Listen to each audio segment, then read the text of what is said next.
This video is uploaded with the consent of the owner of this YouTube channel, Bryce Matthew Queller, aka Fisher of Men, who is currently incarcerated in High Desert State Prison by a corrupt Las Vegas Police Department.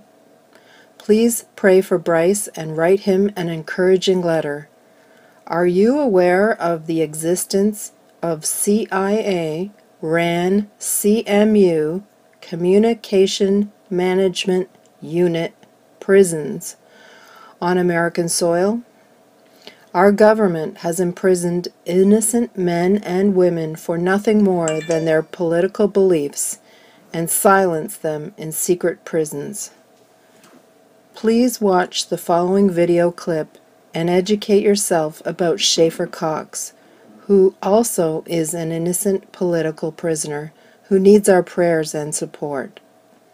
The last line of peaceful defense between a tyrannical government and the defendant is jury nullification. If we don't stand up for our neighbor, who will stand up for us? Thank you for your time. My plan is to hide, to avoid, but if I get busted, if I get captured, I'm not going to do a Rambo, I'm going to do a Gandhi. If I get captured, I'm not going to do a Rambo, I'm going to do a Gandhi. If I get captured, I'm not going to do a Rambo, I'm going to do a Gandhi. Revolutions are not instigated, they are provoked, okay?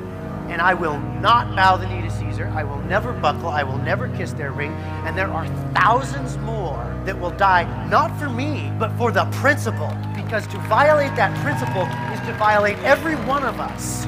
You start looking around at people that subscribe to that sovereignty movement, they don't last very long. Most of them end up dead.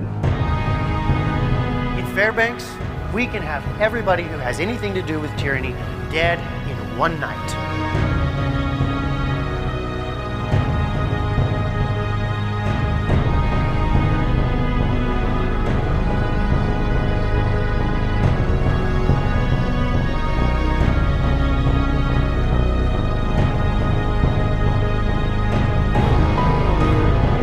They surrounded me and the other kids and had guns pointed at us. They knew that the only people in that house were women and children. And my kids are terrified and I have no idea what's going on. Bill pulls out a knife, grabs him and puts it up to his throat, and he says, if you say one more word, I'll kill you, I'll cut your throat. Everything that they charged him with is ridiculous because they never proved it. He conspired to murder U.S. Marshals. One's from Colorado. That didn't exist. There was no victim. I don't know how you can murder somebody without having a victim named. There was no plan, 241 plan. There was no plan. They didn't have a case. They created one. If the government wants you guilty, they will make you guilty. And that's what happened in this case. The only people that they ever catch is people they create. Voila! So let's create a criminal.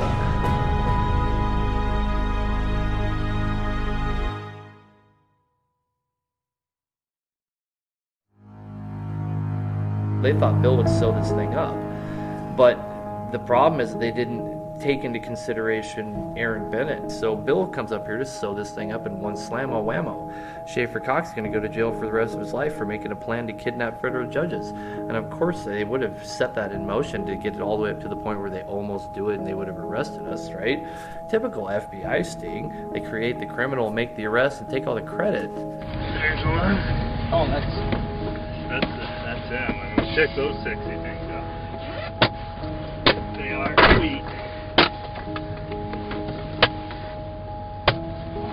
This is just like the movies where the drug dealer says, this is not what I ordered. Just like the movies. Not one thing that Bill did or said, all that scrambling Bill did, not one thing was effectual in the fact that anybody went to jail. Nothing. The guy is a really, really bad informant. The FBI the whole time used the excuse that they didn't have to follow the Constitution. The state filed all the original charges, they dropped them all because they said that everything was taken illegally, all the recordings, everything, and the Fed came and picked it up immediately and press charges, and they said that they didn't have to follow any of those rules because of the Patriot Act. We've got someone coming up on us here. This guy. I don't know. How we doing? How are you guys doing? Doing good. Come on. Hold on much, we're just waiting to meet a guy here. Yeah, that's his truck over there. Oh. Well, the reason I'm here is there's a whole line of guys out there with bulletproof vests on. They're all looking in here. Like that guy.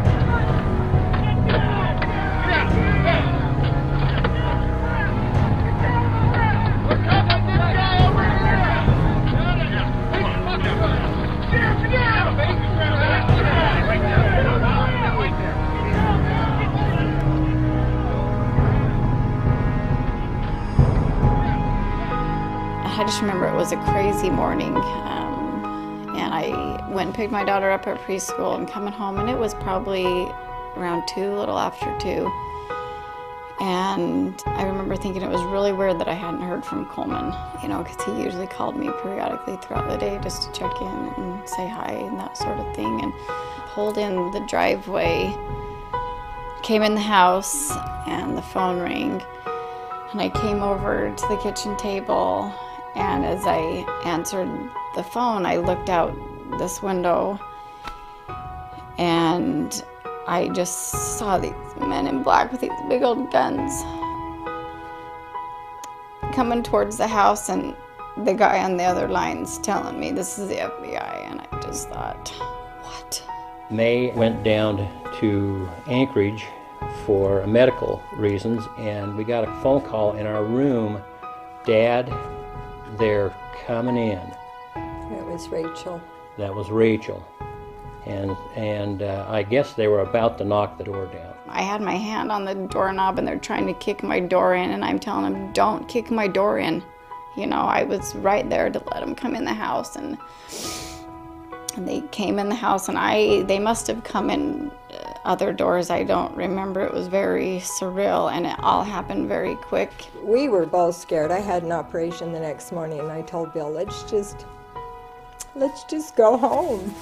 You know, what can we do? I mean, it just sounded so awful, and we felt so helpless because we were out of town. And there was really nothing we could do but pray. I was pregnant. I had 2 of my kids with me. The other 2 were at school, and I came in, and you know, they told me that I needed to cooperate so that we didn't have another Ruby Ridge. They surrounded me and the other kids and had guns pointed at us and pushed us up against a fireplace and had us all surrounded with their guns pointed at us, and my kids are terrified, and I have no idea what's going on. And they knew that the only people in that house were women and children, because they already had the bad guys, right? They had them in custody, and they stormed that house, and those kids still have nightmares about that. The amazing thing is that they decided not to plea out because they thought they had a really good case, which they did. The state came back to them, the prosecution, and said, look, if you don't plead out, we're going to charge Coleman Barty and Schaeffer Cox with conspiracy to murder U.S. Marshals. And it was laughable. They were like, okay, why don't you go ahead and charge us with that? And they did. They charged him with conspiracy to murder U.S. Marshals that didn't exist. From here on out, everything's weird.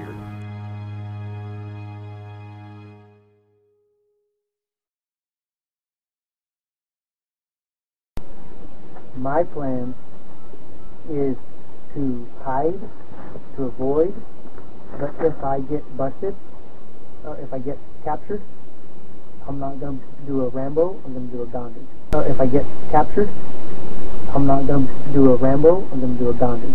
If I get captured, I'm not going to do a Rambo, I'm going to do a Gandhi.